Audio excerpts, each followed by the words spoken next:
episode of the Full Connection podcast. I'm your host, Imad Rabadi, here again, and we had such an incredible service this morning. We are on fire. The spirit is just heavy in this place, so I'm super excited to get into it.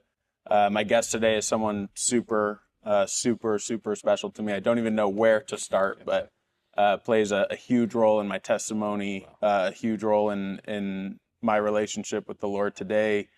The hands that laid me in the water to baptize me, the first person I saw when I opened my eyes coming out, led me and my wife into communion at the altar, officiated my wedding. I mean, the list goes on and on and on. But you're gonna make me cry, right? Yeah, but too early for that. Yeah. Wait a little bit. But Pastor Jeremy Naranjo, thank you. Welcome. Glad to be here.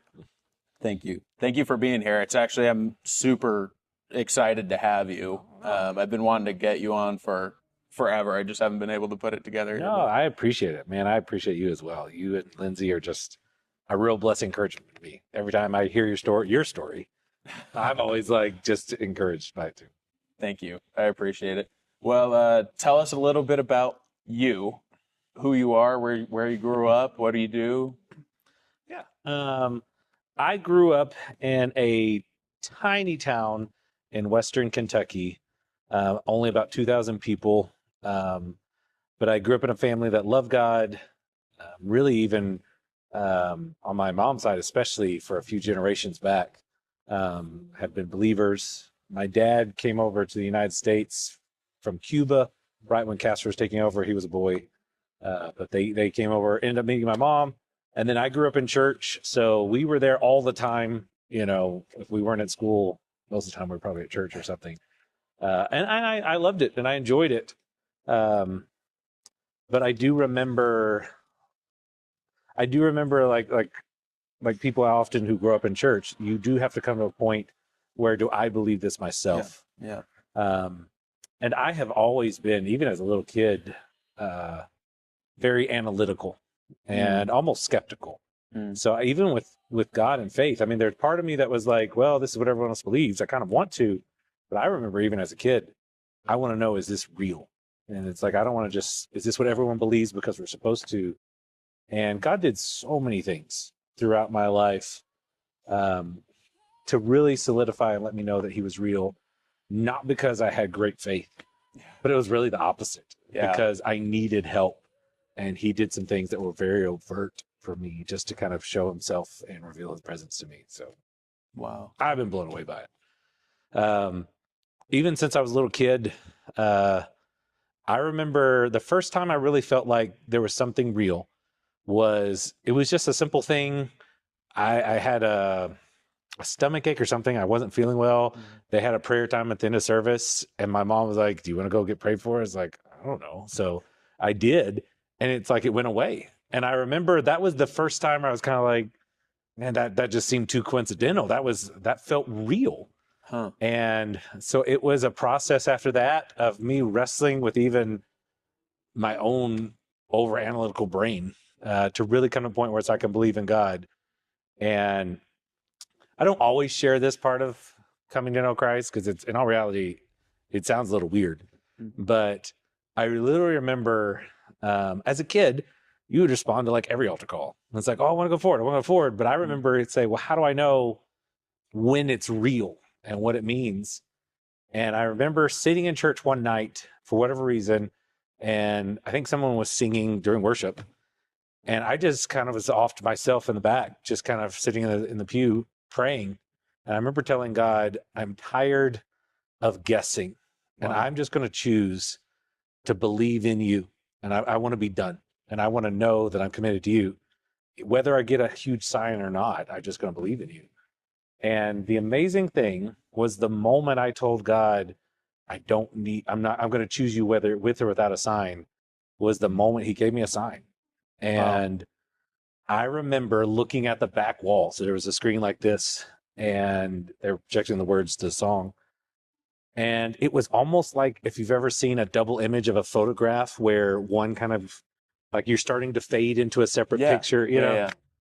And it was the weirdest thing because I'm seeing like this overlay of a video, and it was my name being written down. Wow. And I was, again, the part of me why I felt like it was God, because it took me a second and I was like, what is that? Huh. And I didn't immediately know. And I felt like the Holy Spirit spoke to me and just said, I am writing your name down in my book to Wow. let you know that I've, almost accepted you and all this stuff. So that was my big come to moment, my come to Wow. faith moment, where God didn't have to do that. And I've never had something like that since on that level.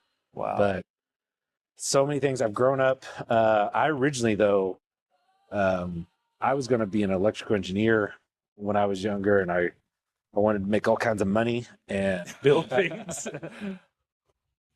But I remember part of that was I went on a missions trip before I graduated, and I'd been engineering for 3 years, I guess. And I knew that I was going to have an internship the next year. And I was like, well, I don't know if I'll get to go on another one. I've been on once before. And I went on this missions trip, and somebody asked me if I ever considered like full-time ministry. And I was like, no, I don't do that.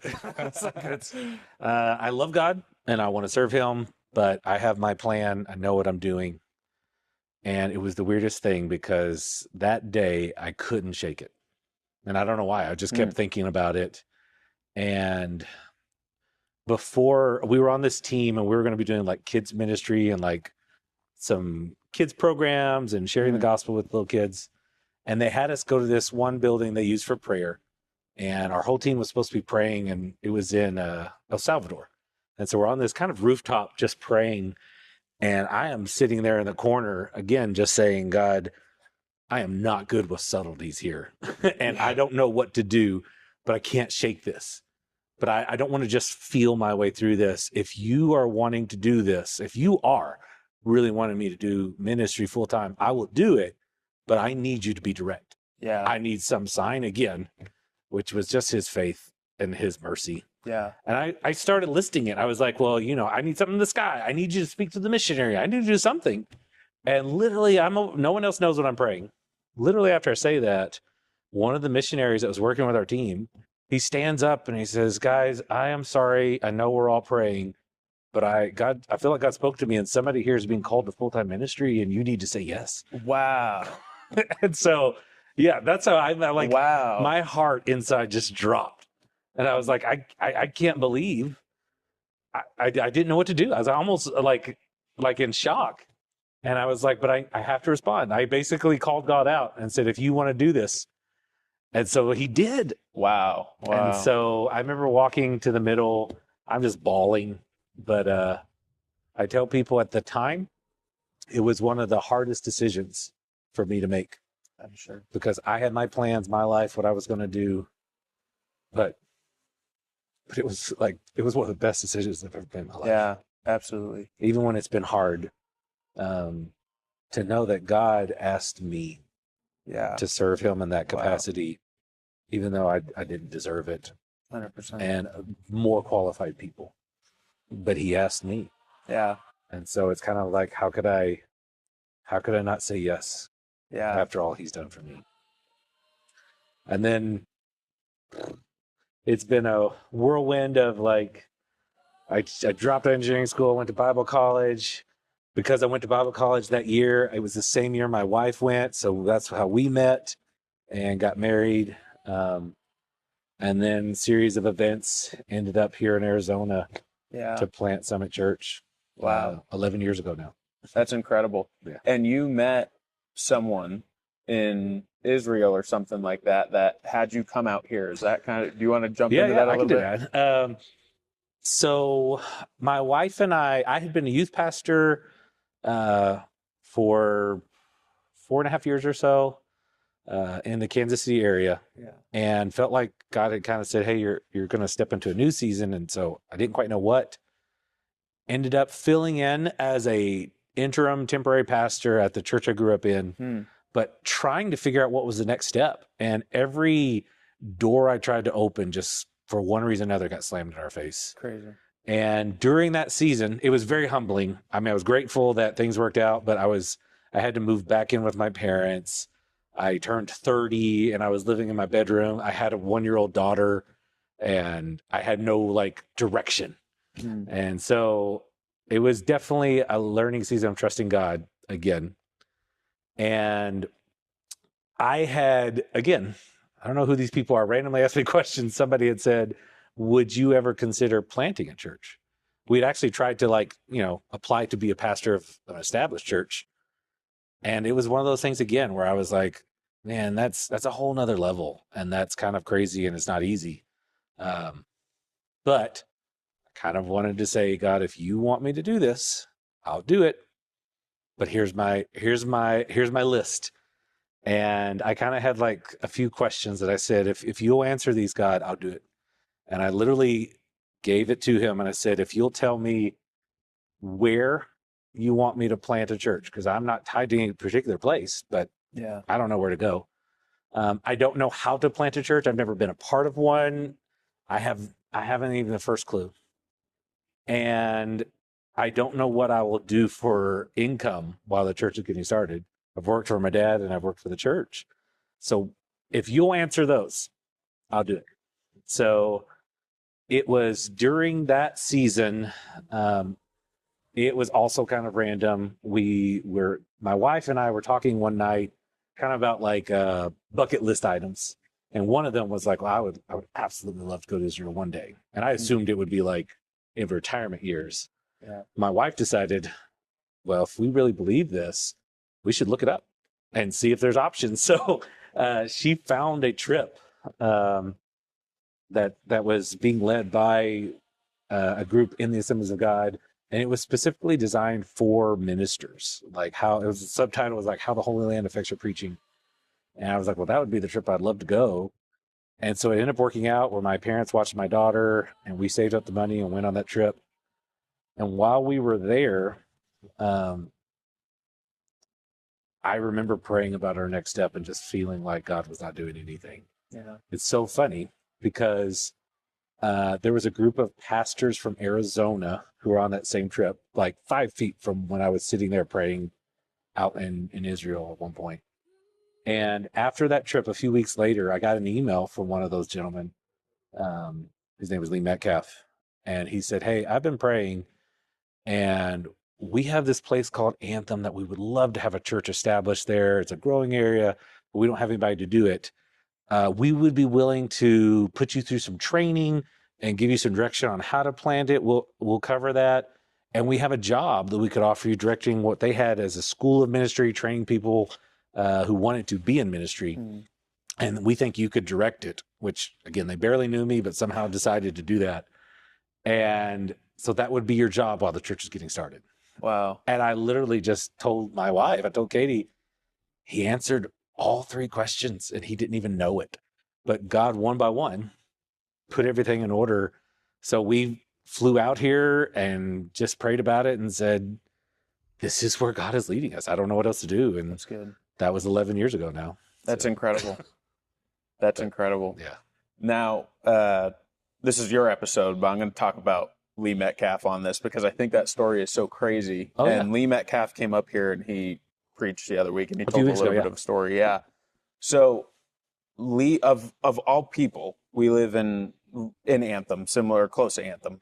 Should I give out my location? I gave it out on the internet. I gave out my location on the internet.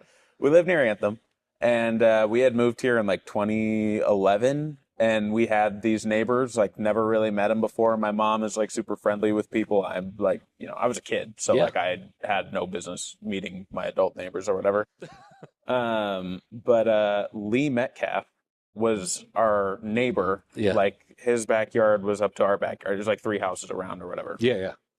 And connects with my mom and invites us over to dinner one day and shares the gospel with us. Wow. And what he came up here and he said that was 100% a true story. Yeah, like yeah. he came and we just connected because he's a big hunter and we like hunting yeah, he and is. he's a huge hunter. Yeah. Yeah. And we had like caribou and like elk and like all sorts of food or whatever. But he's one of those guys, like he just invited his neighbors over and awesome. talked a bit about the gospel. And I like have my whole testimony, like in and out of the faith. But sure enough, I serve at one of the churches that he like orchestrated in planting. It's Like so- that is so crazy. It's Isn't such that a small nuts? world like that. And it's amazing how many people God connects that you It's never know. incredible. It's incredible. Yeah. I mean, it's really crazy. So yeah, when I heard of that story, I'm like, that is nuts. That this guy is just doing things like across I the met him planet out of like the blue. Literally had never been to Arizona, but we were on a trip in Israel. that. He's incredible. Yeah. Yeah, And him and Pastor Jody. Steve Harris, who goes to church here, he Yeah. was on that same trip. So that's how we got connected to Arizona. Wow, So, that's incredible. Yeah. Wow. Well, a question I ask all of my guests on here is if there's a Bible verse or story or something recently that happened to you that you'd like to share about that's been speaking out to you. If you'd like to. yeah, go I'd love ahead. to. It wasn't necessarily originating with me, but I heard a sermon recently and it really spoke to me. In the story of Mary and Martha in Luke chapter 10, you've got this story where Jesus and his disciples show up, and the Bible talks about how Martha is busy in the kitchen trying to get everything ready, and she's getting stressed out and overwhelmed. But her sister Mary is sitting there at the feet of Jesus, and Martha comes in and she's kind of upset and just says, Jesus, tell my sister to help me. I'm kind of frustrated. And Jesus ultimately says, Martha, you're concerned about all this stuff, but Mary's chosen the better thing here. And I've often just looked at that of just like, oh, it's being people who are too task driven and overworked. And there's some of that. But the thing that spoke to me recently was, if you really think about it, Martha was overwhelmed and struggling and needed help. And she was right there with Jesus. Yeah. And she didn't really ask Jesus for help. She went to him and told him, you need to go tell my sister to do something. And the amazing thing would be, what would have happened if she had come up to Jesus instead of just venting and telling him to tell somebody else to do something? What if she had just come up to Jesus and said, Jesus, I need you right now. I need help. He could have done anything. Yeah. And he could have helped her. He could have been there. He could have told somebody else to help her. Or he could have just said, rest. And that sermon and that little snippet that I heard, it's just been challenging me so much, where there's times I'm frustrated with things that I can't control or change. And I almost want to complain and say, God, just why did you even allow this to happen? Just take it away. Or I get frustrated at somebody else, when really the heart of it is I just need to be with him. Yeah. And I even had something recently, again, this has been on my heart lately, where I was wrestling with a question and I just needed some wisdom, and I felt frustrated by it and I didn't know what to do. And I felt like I kept bringing it to God. Lord, I don't know what to do with this. I'm so upset. I'm so frustrated. I don't know what to do with this. And that was all my prayer was. And it wasn't helping. I was just getting more upset because even though I was trying to pray about it, all I was doing was focusing on this problem. And I felt like in the middle of it, I felt like God just spoke to my spirit and said, I've now heard, I heard your problem. Now just be with me. Yeah. And if you trust in me, I can take care of this.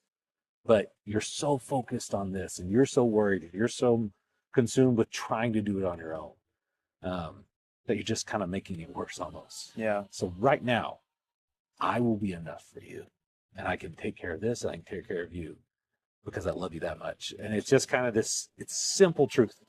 Like, what do I need when I'm struggling, when I feel overwhelmed? I just need Jesus. Yeah. And if I can just be with him and be in his presence and literally give those things to him instead of just holding it in my hands and complaining about it, you know, Jesus, I'm mad about this. I'm mad about this.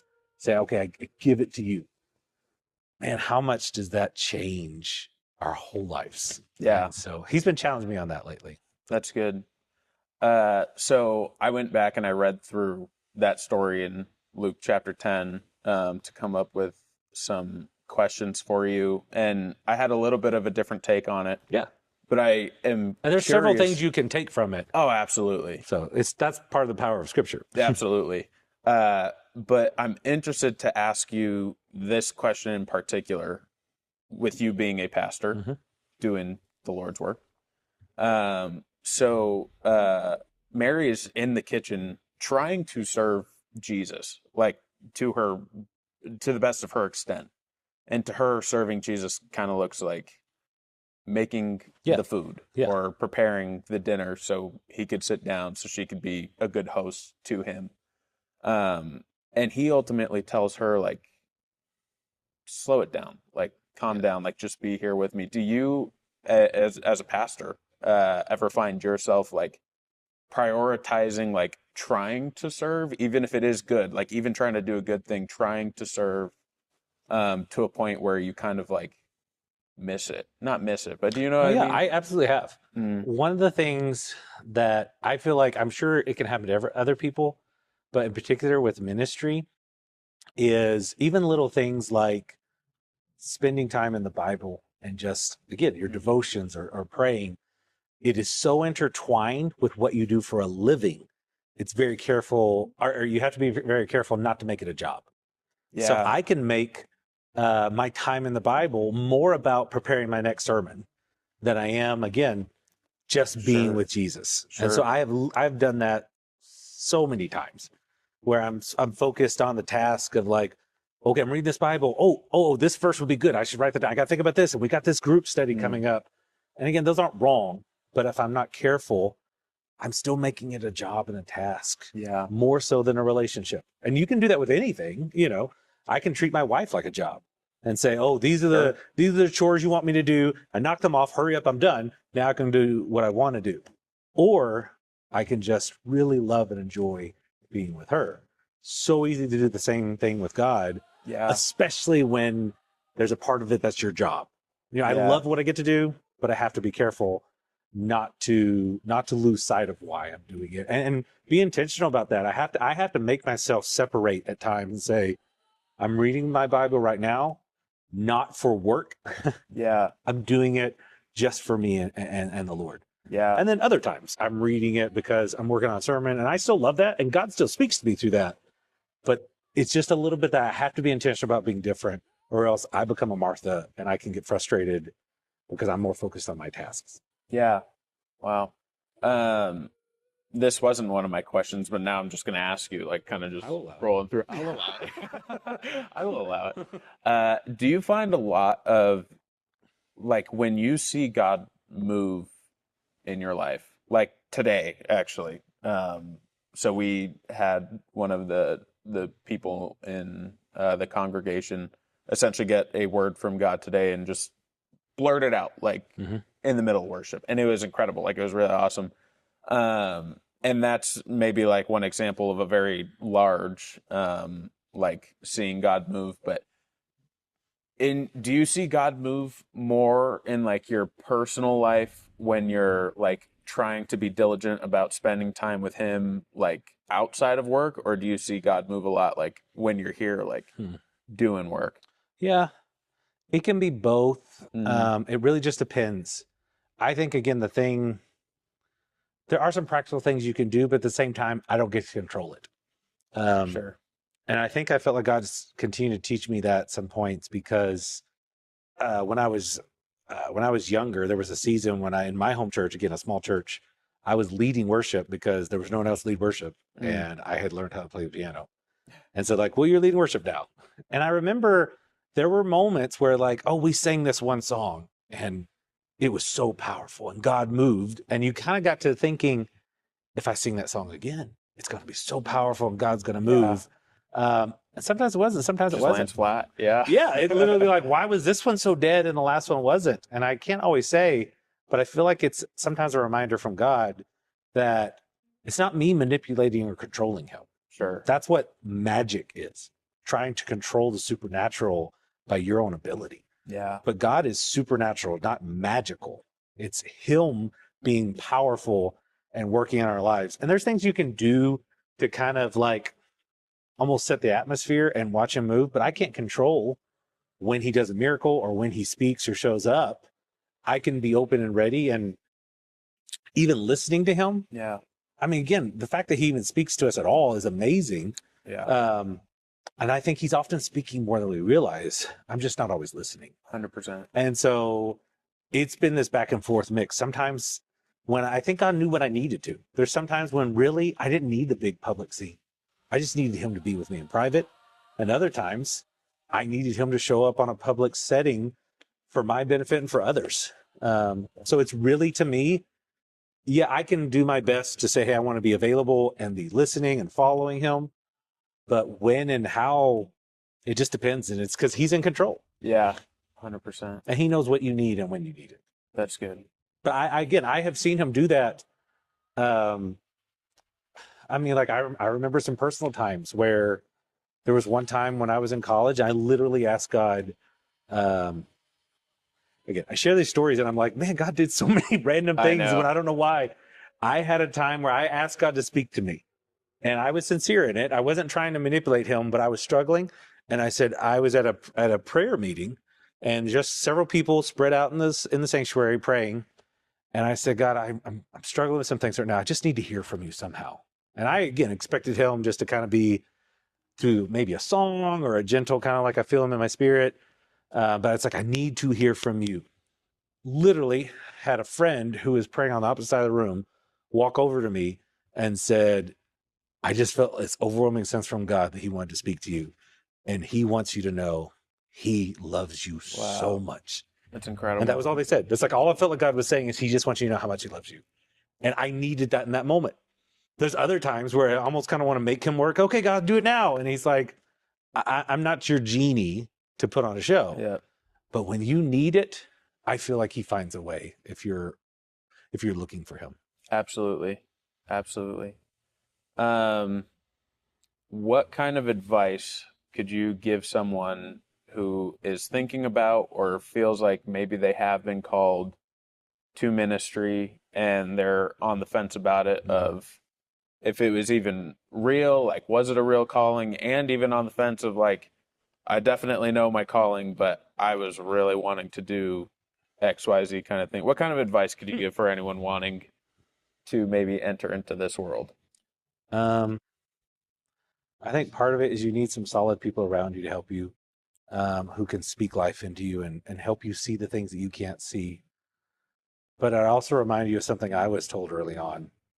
Um, I had my wife's grandfather was a minister for 50 some odd years. Mm. And I got to meet him, thankfully, before he passed away. And even those few years, he tried desperately just to pour into me, which was so awesome. It's good. And I remember early on, I asked him, because I was doing this, I said, have you ever questioned your call to ministry? Because I'm just like, I don't know that I'm that successful. Did I blow it? Did I miss God? Did he actually call me and say that was a stupid idea, you know? And he just looked at me straight faced and again, not even hardly flinching. He said, Jeremy, if you've never questioned your call to ministry, you've probably never been in ministry. And I don't know why that one little moment spoke to me so much, because it just kind of said, it's okay to have those moments where you're just figuring it all out. And say, especially early on, where you're like, did I miss this or did I blow it? It's like, that's what Satan's always going to try to do. But I feel like you have to know the heart of God. And there's going to be so many times that it's going to be hard and you're going to want to quit. That being said, God redirected me. Yeah. There were times I thought I was going to go one direction and he would take me in a total other, or there were times where he wanted me to do something for a season and I had to be okay with that, but it's still giving it to him. And I just feel like the more it's just being close to him, that he tells you what you need to do. I give another sermon illustration I've had for years, but it's always spoken to me with that kind of that same direction. Years ago,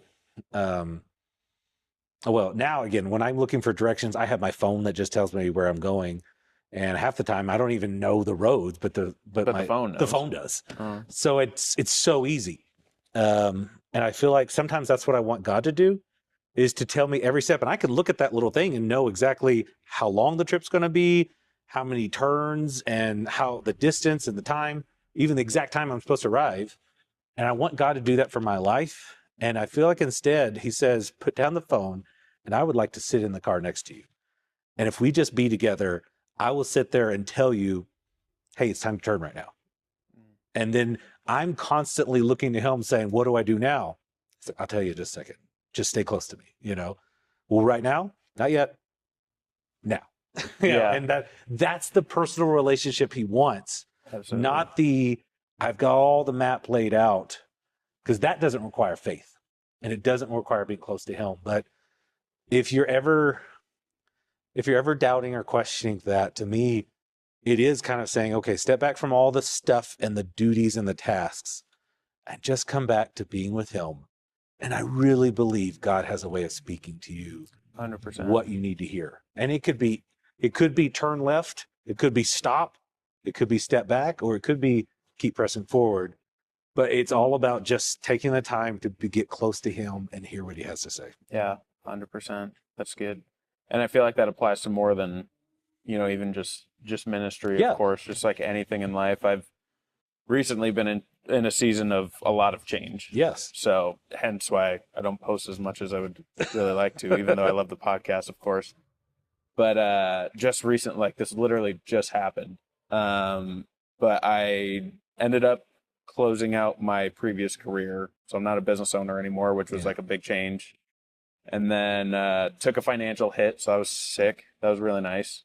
And then ended up in a entirely new career that I've been like kind of interested in. But now that it's in practice, I am working like 12, 14 hours a day. It's like an hour away from my house. And I'm like, I think I'm good to leave. I think I'm good to change. And so I have nice credentials on a job application. Yeah. So I put out a job application. I got my wife. She's like, you're gone a lot, this and that. Like, I know. I have my family. They're like, we don't see you. You're gone a lot, this and that.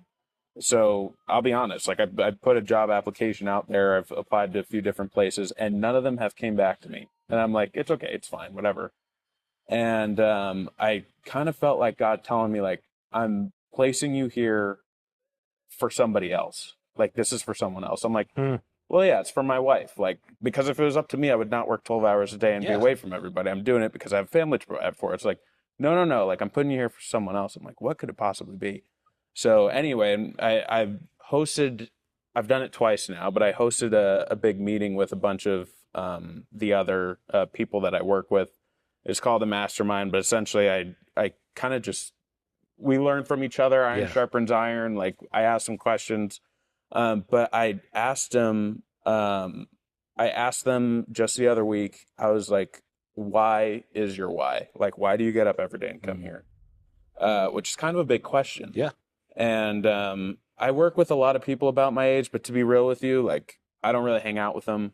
Like, we're coworkers, and they asked me to like go out after work and do all this stuff, but it's just not stuff that like I'm interested in doing. So I just don't. Like, now everyone picks on me because like I don't go hang out with everyone, but I get along with everybody, but I don't know them. Yeah. So I asked them, I'm like, why is your why? And some of them was like really like standard, like, oh, my family. Like, okay, that's a good why. That's a good reason to get up and come. But I had a few people just be brutally honest. Like, there was a girl in particular, she's like, to be honest with you, I have no direction in my life. Like, I don't know what I'm doing. I don't have a husband. I don't have kids. I don't have all of these things. Like, I don't know where I'm supposed to be, but I'm here right now. Yeah. And I was like, she's got to be the one. Wow. And then the next person comes up and it's like, my why is myself. And I want to do this, and that kind of thing. And I'm like, man, like, I remember when I put faith in myself and it never worked out. It must be him. And then the next guy, like, honestly, I carry a lot of baggage and this, and that. And whatever the reason was, his dad had passed away. He's like, I told my dad I was going to be successful and this, and that. And he started crying in front of everybody. I was like, it is him. He is the one that I'm here for. And then we make it all the way around the room and everybody has their own reason. And I've been thinking about it after. And like I said, a few of them in particular, they stuck out for me. I'm like, it's got to be this person. It's got to be this person. And then I felt God's like, no, I sent you for all of them, actually, is why you're here right now. So by the time it came around to me, I finally had an opportunity. Like I said, like, I know these people, but I don't really like know them. Yeah. And then I had an opportunity to be like, to be honest with you guys, like, this might make your eyes roll, but I've been in the same exact position as a lot of you. I'll tell you, Jesus saved my life. So I had an opportunity in front of like everybody to just like punch him in the face with it, which was like cool. Like, it was a cool moment. But ever since then, I've had people come up. Like, I've had two different three, I guess. One guy just straight up asked me, the guy whose dad had passed away, is like, dude, can you pray with me? Wow. And then yeah, I mean, I prayed with him, and he's not really like of the faith, but he's like, man, like I've done it for him like twice, and I was like, dude, every time you pray for me, I feel so much better. I was like, I wish it was me. Like I wish it was me making you feel better, but it's not. Yeah. And you know, the girl she had came out. I don't typically like. I got no reason to. Before this, I've spoken to her total of like 5 words out of my mouth because I don't have a reason to be talking to girls at work or whatever. Yeah, yeah.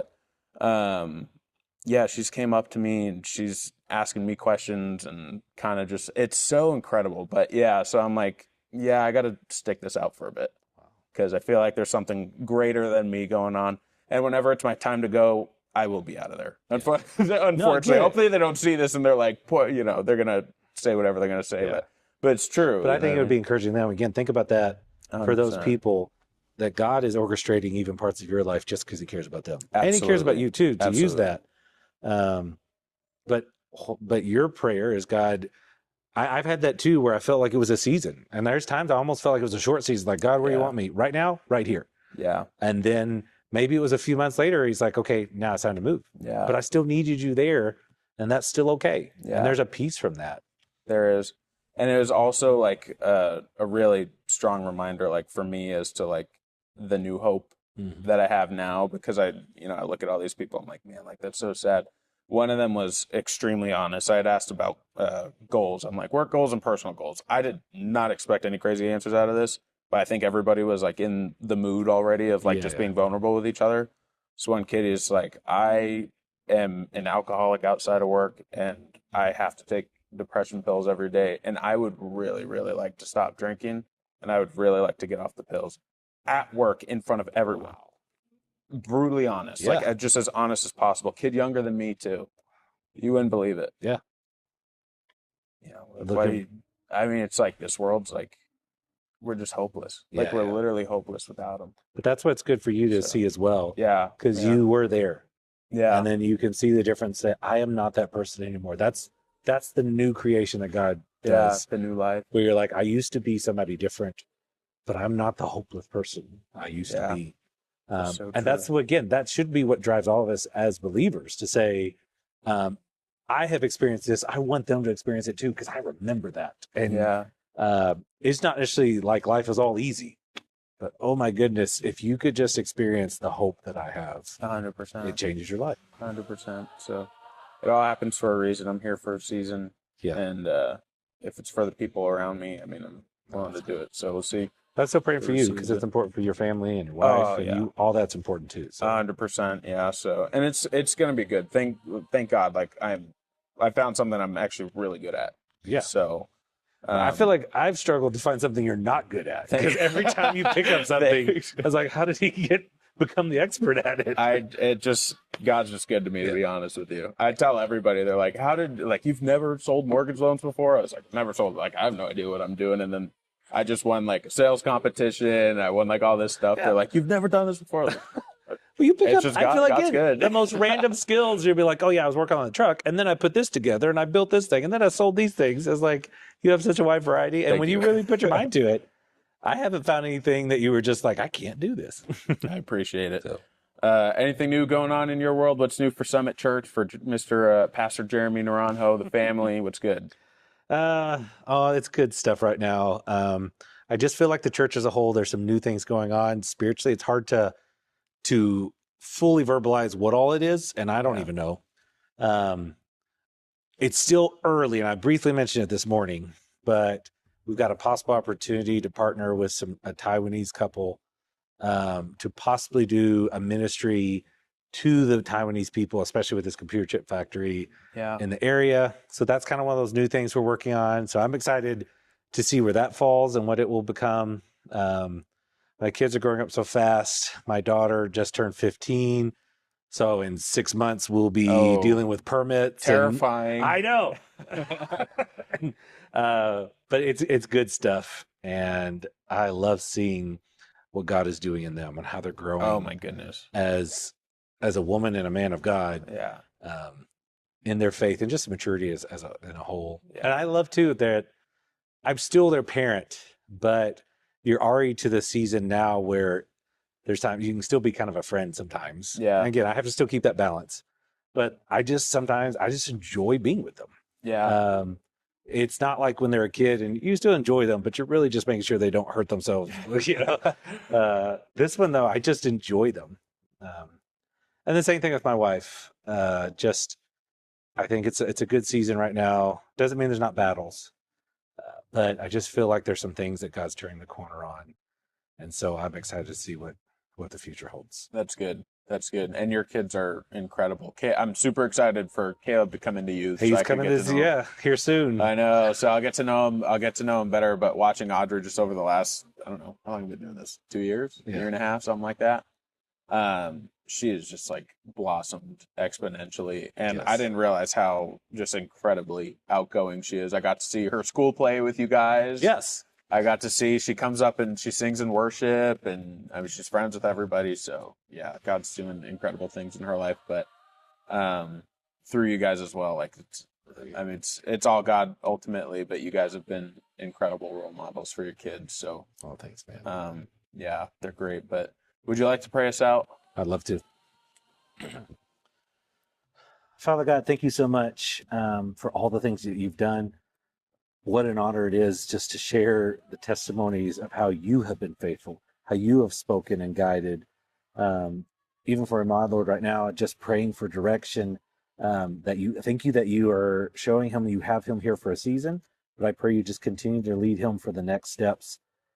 Myself included in the church, Lord, I know that you're so faithful in what you've done in the past, but I am excited for what you have in store for the future. Help us to stay close to you, listening to your heart and knowing your direction in every step of the way. I thank you. In your name we pray. Amen. Amen. Thank you for coming Thanks on. a lot. Appreciate Thank it. you. It was a pleasure. Absolutely. And that wraps up this episode of the Full Connection podcast. Thank you guys for tuning in, and we'll see you around.